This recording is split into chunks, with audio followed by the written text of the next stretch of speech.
Bai Hua Fofa adalah dharma yang mendalam dan diuraikan oleh Master Ru, menggunakan bahasa sehari-hari, menggunakan filosofi kehidupan, dan menggunakan contoh sederhana di kehidupan sehari-hari untuk menjelaskannya.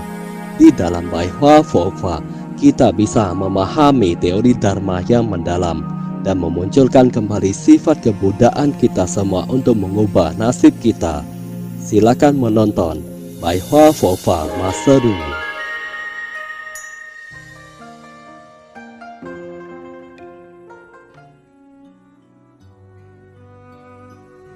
白话佛法广播讲座episode 41 Kekosongan tanpa wujud tanpa tekad. Setiap orang ingin terbebaskan. Sekarang Sufu akan menjelaskan 3 pintu Dharma pembebasan. Apa itu Sanjie Tomen? Itu adalah 3 ajaran Dharma untuk membebaskan diri. Setiap hari kalian berkata, Sufu, saya ingin terbebaskan, saya ingin melepaskan. Apa itu terbebaskan? Sekarang saya akan menjelaskan ada 3 cara untuk membebaskan diri kita sendiri. Itu sangatlah sulit. Cara pembebasan pertama adalah cara kekosongan. Apa itu cara kekosongan? Itu adalah merenungkan segala hal yang kita lihat. Merenungkan hal yang kita lihat, segala hal yang kita lihat adalah kekosongan. Itu artinya akhir dari semua hal yang kita lihat adalah sebuah kekosongan. Kalian beritahu saya, Sufu, berikanlah bunga cantik ini pada saya. Master merasa ini adalah sebuah kekosongan. Karena 1 minggu kemudian, bunga ini akan dibuang karena telah bau. Ketika Anda melihat seorang anak sangat tidak patuh, maka Anda tidak perlu sedih karena anak ini akan berubah. Meskipun Sufu sangat tegas pada kalian, sebenarnya Sufu tegas sekaligus menyayangi kalian dan Sufu sedang mengoreksi sifat buruk kalian. Sufu sedang mengubah kalian. Sufu bukan melemahkan kalian, tapi saya ingin mengubah kalian. Menurut Sufu, Anda yang saya lihat hari ini pasti bisa berubah. Jadi, keburukan yang Sufu lihat dari Anda adalah kekosongan. Sifat burukmu akan berubah menjadi baik suatu hari nanti. Meskipun segala aspek yang saya lihat darimu adalah baik semua, tapi Anda juga memiliki kemungkinan untuk berubah menjadi jahat. Itu adalah sebuah kekosongan. Pada akhirnya, semuanya tidak bersisa. Kita tidak boleh menganggap segala hal terlalu serius. Jika kita menganggap segala hal terlalu serius, maka Anda tidak akan bisa menerimanya. Jika perkataanmu sudah berlebihan, itu sudah sangat parah. Anda terlalu menganggap permasalahan ini terlalu serius. Apa hebatnya? Permasalahan besar apa yang dihadapi oleh praktisi Buddhis? Saat masih muda, kalian akan panik saat bertemu dengan masalah besar. Apakah masalah besar ini masih ada sekarang? Merenungkan hal yang kita lihat, segala hal yang kita lihat adalah kekosongan. Kalian harus sering mengingat 8 kata ini. Itu sangat sederhana.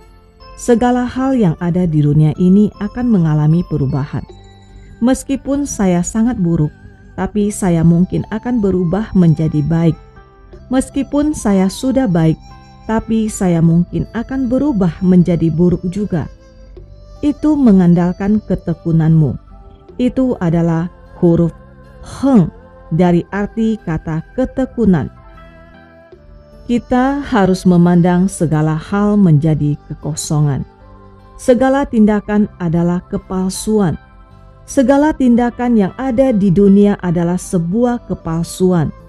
Segala tindakan adalah ketidakkekalan. Kita harus tahu akan kekosongan yang kekal. Apa itu Heng Kong? Kekosongan adalah sesuatu yang kekal, bukan berarti suatu hal tidak akan mengalami kerusakan. Barang tersebut akan mengalami kerusakan.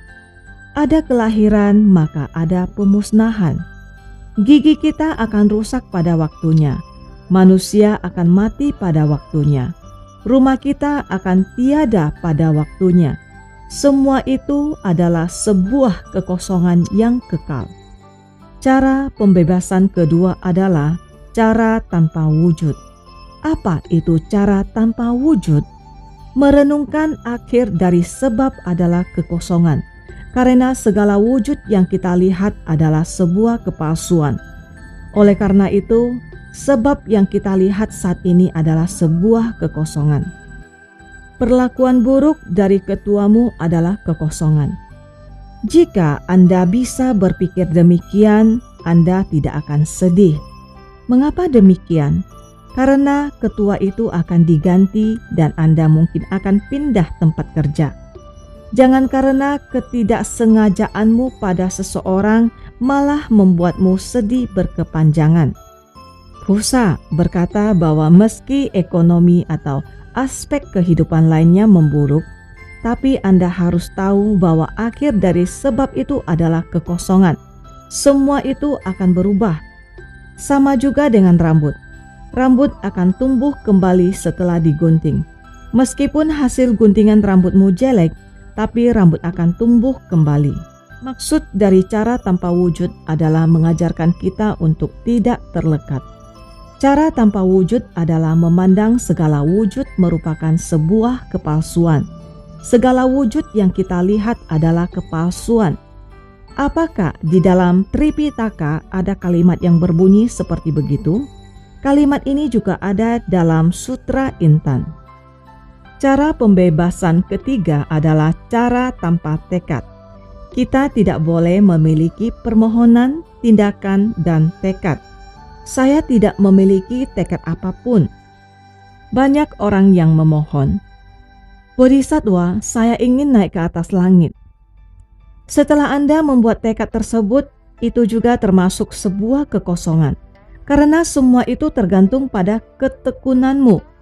Jika Anda tidak memiliki nafsu keinginan, maka kalian tidak akan memiliki permohonan. Banyak orang yang berkata, saya sudah melakukan banyak hal untuk semua makhluk.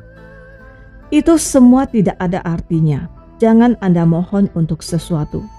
Tanpa tindakan artinya Anda terlihat tidak melakukan apapun setelah melakukannya. Anda harus terlihat tidak memiliki tekad saat memiliki tekad.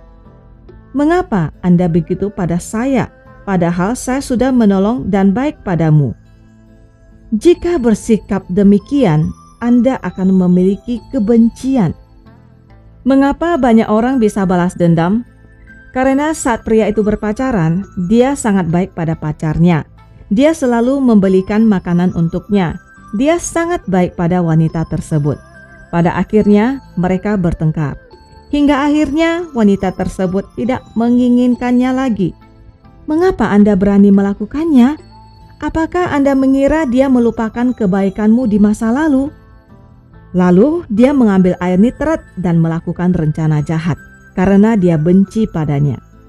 Jika dia menerapkan cara tanpa tindakan dalam dharma, saya tidak pernah baik padamu.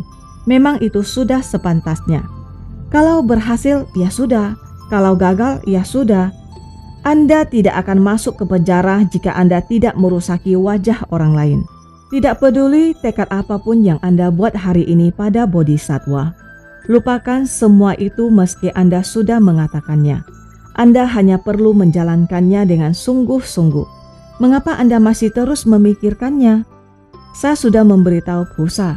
Mengapa Pusa masih belum baik pada saya? Tidak memohon, tidak berserakah, tidak menginginkannya. Sufu beritahu kalian, pikiran kita akan tenang bagaikan air saat tidak memiliki nafsu keinginan. Ini adalah moto Sufu. Tidak ada nafsu keinginan. Anda bebas mengatur tempat duduk untuk saya. Terserah bagaimana Anda mau membicarakan saya.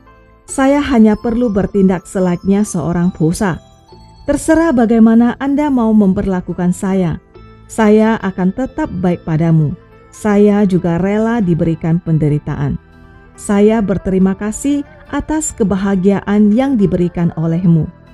Orang lain tidak akan bisa mengontrolmu. Jika Anda mudah dipengaruhi, orang yang mengganggumu malah akan senang. Berhasil diganggu kan? Tidak serakah dan tidak menginginkan dinamakan sebagai cara tanpa wujud. Kita tidak boleh ternodai oleh segala hal yang ada di dunia ini. Ingatlah, awal dari kebencian adalah cinta. Anda tidak akan membenci jika tidak mencintai. Saat berlebihan mencintai, maka muncullah kebencian.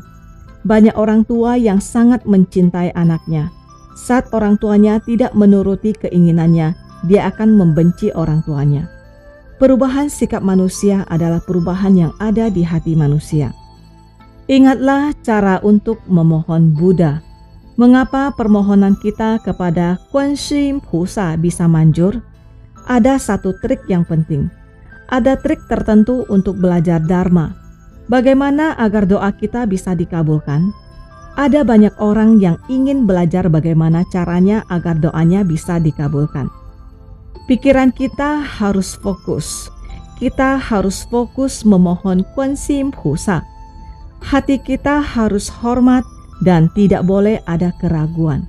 Anda tidak boleh mencurigai Kuan Yin Pusa saat sedang memohon Kuan Yin Pusa. Kuan Yin Pusa, sembuhkanlah anak saya. Bolehkah demikian? Kuan Yin Pusa, bisakah engkau menyelamatkan anak saya? Anda saja tidak percaya pada Pusa. Bagaimana Anda bisa mengharapkan bantuan Pusa? Kalian harus percaya pada Pusa. Sufu beritahu kalian, jika kalian ingin terikat dengan Kuan Yin Pusa, maka perkataanmu harus memohon dan ragamu harus menghormati. Saat Anda berlutut, mulut Anda harus memohon.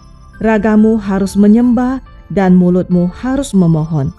Kuan Yin Pusa yang maha welas asih, lindungilah saya. Anda harus mengatakannya, tapi jangan terlalu keras. Jika suaranya terlalu keras, malah akan mengganggu sekitar kita. Jika kita ingin mendapatkan respon, maka kita harus tulus. Ketika manusia tulus, maka pikiran akan muncul 3 hati mengeluarkan 2 pikiran. Jadi itu dinamakan ketidakpastian. Contoh sederhana tentang fokus. Anda ingin memohon kesembuhan anakmu. Anda hanya fokus agar Pusa menyembuhkannya. Anda fokus demi kesembuhan anakmu.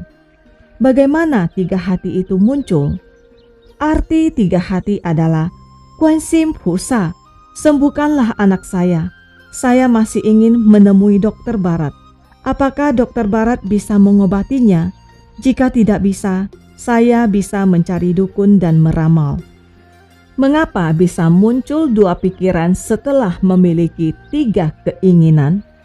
Mengapa bukan 3 keinginan, 3 pikiran? Mengapa disebut 3 keinginan, 2 pikiran? Pertama, karena ketiga pertanyaan tersebut mengelilingi satu pikiran, yaitu menyelamatkan anaknya.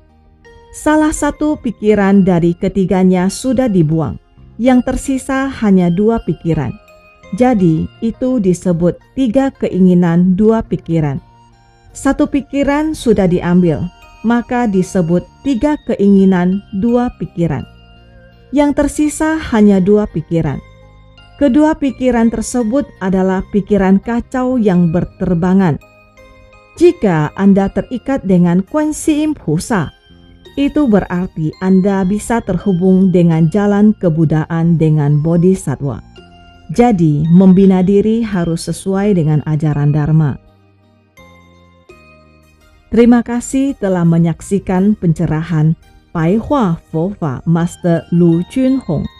Bergembira dalam Dharma bersama dan menyelamatkan makhluk yang berjodoh.